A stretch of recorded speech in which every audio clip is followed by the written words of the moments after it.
Normal గా నువ్వు ఇప్పుడు ఇన్ని సాంగ్స్ పాడావు కదా, దట్టు అన్ని కూడా సెంటిమెంటల్ సాంగ్స్, ఫ్యామిలీ ఆడియన్స్ కి కనెక్ట్ అయ్యే songs, most of the songs acting చేసిన కదా.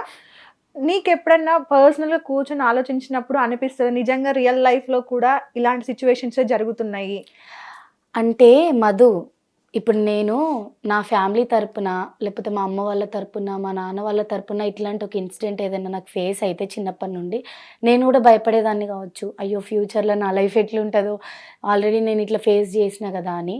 నేను పాటలలో తప్ప ఇంతవరకు అట్లాంటి సిచ్యువేషన్స్ ఎప్పుడు లైవ్లో చూడలేదు. ఓకే, చాలామంది అనగానే విన్నా అవును ఇట్లా జరుగుతుంది. రీసెంట్గా సిరిసిల్లాలో మా మా ఏరియాలో శాంతినగర్ అనే ఏరియాలో భార్యను చంపేసి భర్త చనిపోయిండు. అంటే అనుమానం పాతరోగం అంటారు కదా, అట్లా ఆమెను చంపేసి ఆయన చనిపోయిండు. అవి లైవ్లో చూసినప్పుడు అనిపిస్తుంది అప్పుడప్పుడు, అరే నిజమా ఇట్లుంటారా మనుషులు ఇట్లుంటారా అంటే ఎట్ ద సేమ్ టైం మగోళ్ళనే ఇట్లా ఎందుకుంటారు అని అంటే అనిపిస్తుంది అట్లా. అవును. తర్వాత నేను చేసే పాటలతోటైనా ఎంతో కొంత మారొచ్చు కదా. ఇప్పుడు 0.0.0.001% ఒక మనిషి అన్న మారొచ్చు. ఇప్పుడు ఒక 40 మిలియన్ వ్యూస్ ఉన్నాయి మా పాటకి. దచ్చన్న వారి ఇంట్లో 50 మిలియన్లు 50 మిలియన్ల వ్యూస్ ఉన్నాయి. 5 కోట్ల మంది చూసిన పాటల ఒక్క పర్సన్ అయినా మారాడు ఆ పాట చూస్తే. అరే నా పెళ్ళాన్ని ఇట్లా కొట్టొద్దు, నేను వేరే దాన్ని తెచ్చుకోను, ఈ పక్కకు పెట్టుకుంటే అది ఫీల్ అవుతుంది, దాన్ని కొట్టొద్దు, దాని ఆస్తి కట్నం తీసుకురాలేదని కొట్టొద్దు అని మారరా అని. అవును. తర్వాత అటు ఈ పురుడు పోసే పాటకు అందులో ఒక మెసేజ్ ఉంటది. డబ్బులు లేక వెళ్ళిపోతే భార్య మీద అప్పిచ్చినోడు ఎవడైతే ఉంటాడో వాడు కన్నేయడము, ఒంటరి మహిళ ఉందని కొడుకుని ఇంట్లో పెట్టి ఆమె పనికోవడము. అట్లనైనా కొంచెం ఎంతో కొంత మెసేజ్ అయితే వెళ్తుంది కదా. అలా ఈ టైప్ ఆఫ్ సాంగ్స్ చూస్ చేసుకుని నిజంగా అది చాలా గొప్ప నిర్ణయం.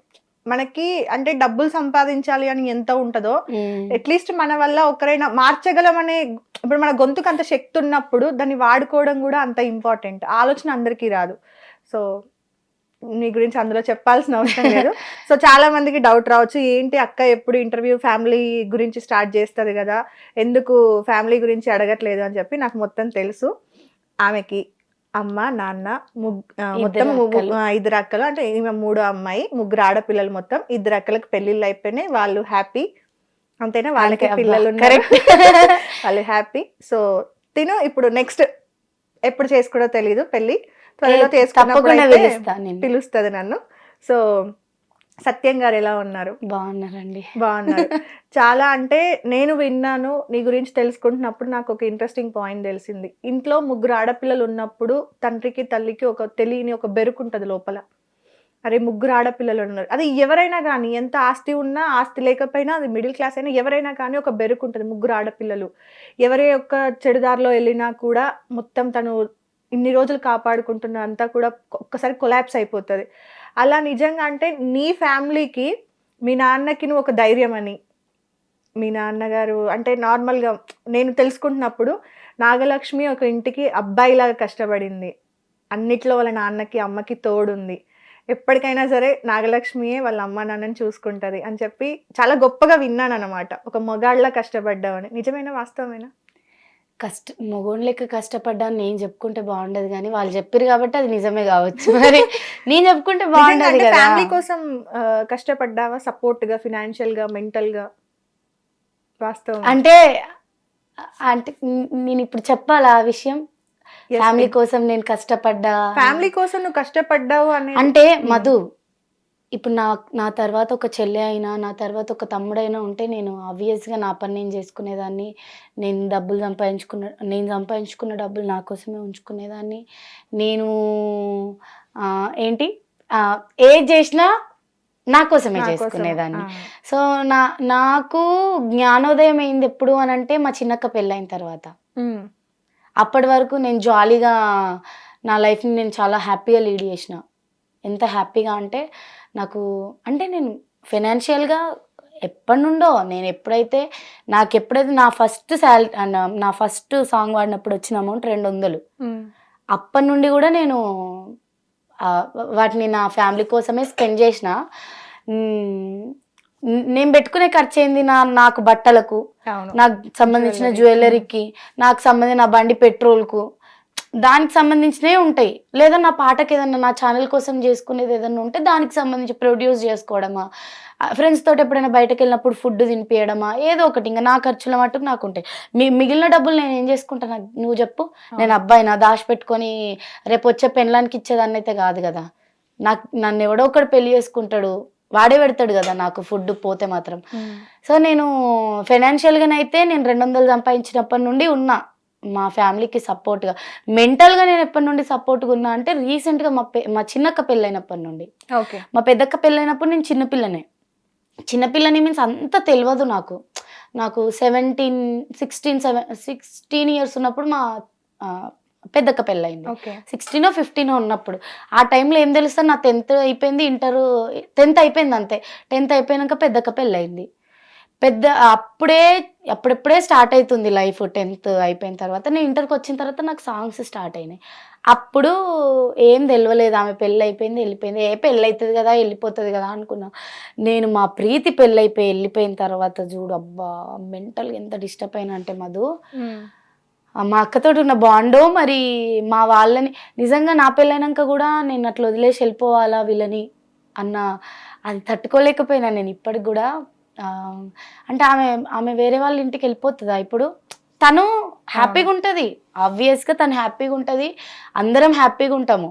కానీ నాకెందుకో లోపల తట్టుకోలేకపోతున్నా నేను. రేపటి నుండి ఇక్కడ ఉండదు. సరే తను ఎప్పుడు హాస్టల్లోనే ఉంటుంది, హైదరాబాద్లోనే ఉంటుంది. తను ఇంటికి అప్పుడప్పుడు ఫెస్టివల్స్కి వచ్చిపోతుంది. వీళ్ళు అట్లనే చూస్తున్నారు ఆమెను, కానీ నేను చూడలేకపోతున్నా. బాండ్ ఎక్కడున్నావు అంటే మా ఇంటికాడ ఉన్నా అంటున్నా ఆమె. ఒరిని మీ ఇల్లు ఎక్కడ, నీ పెళ్ళి అనే ఒక్క చిన్న విషయము మనిషిని ఇట్లా యూటర్న్ నింపేస్తుందా అనేది అర్థం కాదు. ఇంకా అనేది స్టార్ట్ అయిపోతుందా అట్లా కొంచెం అది నేను దానివల్ల కొంచెం మెంటల్గా డిస్టర్బ్ అయినా, మళ్ళీ కవర్ అయినా, ప్లస్ మా వాళ్ళకు కొంచెం మెంటల్గా సపోర్ట్గా ఉంటున్నా. నేనున్నా కదా మీకెందుకు నేనున్నా కదా అని ఇట్లా ప్రతిసారి. రేపు పొద్దున నువ్వు పెళ్లి చేసుకొని అయ్యో ప్లీజ్ నాకు అట్లా గుర్తు చేయకు. 2 years 3 years తర్వాత ఏమో అప్పటి వరకు ఇంటికే వచ్చే అల్లుడు దొరకడేమో. దొరికితే చాలా చాలా హ్యాపీగా ఉంటాను నేను. నా అంత హ్యాపీ ఎవరు ఉండరు ఇంకా. ఓకే. అంటే అట్లయినా ఎవరు ఒప్పుకోరు కదా మధు, మా పేరెంట్స్ కూడా ఒప్పుకోవాలి కదా. అవును. నువ్వు ఆడపిల్లవి, ఆడకే వెళ్ళిపోవాలి, ఆడపిల్లవి కాబట్టి ఉండాలి, ఇక్కడ ఉండొద్దు అంటే. సరే నేను కూడా కవర్ అవుతలే, అప్పటి వరకు కవర్ చేసుకోలేనా, అప్పటి వరకు నాకు కూడా సిచ్యువేషన్స్ అర్థమవుతాయి. అట్లా మెంటల్గా కూడా సపోర్ట్గా ఉంటా నేను మా పేరెంట్స్ కి, ఆర్థికంగా సపోర్ట్గా ఉంటా, అన్నిటి పరంగా సపోర్ట్గా ఉంటా. ఓకే. హిట్ టీవీ యాప్, ఇందులో short news, live news, entertainment shows, movies, digital magazines తో పాటు మీ జిల్లా వార్తలను కూడా ఫ్రీగా చూడొచ్చు. అంతేకాదు కేజీ నుంచి పీజీ వరకు విద్యార్థులకు స్కాలర్షిప్ కూడా అందిస్తున్నాం. ప్రతి వారం 10 మందికి లక్కీ డ్రా ద్వారా ఒక్కొక్కరికి 10,000 రూపాయలు అందిస్తున్నాం. ఇంకెందుకు ఆలస్యం, వెంటనే హిట్ టీవీ యాప్ ని డౌన్లోడ్ చేసుకుని ఫ్రీగా ఎంటర్టైన్మెంట్ పొందండి. Hit TV app. Hit TV app. Please download hit TV app. Hit TV app ని ఫ్రీగా డౌన్లోడ్ చేసుకుని ఎంజాయ్ చేయండి. మీకు నచ్చిన ఎంటర్టైన్మెంట్ కోసం హిట్ టీవీ యాప్ ని ఫ్రీగా డౌన్లోడ్ చేసుకుని ఎంజాయ్ చేయండి. హిట్ టీవీ యాప్ ని డౌన్లోడ్ చేసుకుని ఆస్వాదించండి, ఆశీర్వదించండి. ఇంతమంది సెలబ్రిటీలు హిట్ టీవీ యాప్ ని డౌన్లోడ్ చేసుకోండి అని చెప్తున్నారంటే ఎంత మంచి యాప్ ఆలోచించండి.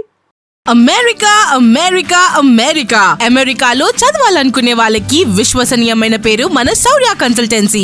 UK లో 1 year masters. 2 years work permit up to 5 years visa. Contact Saurya Consultancy.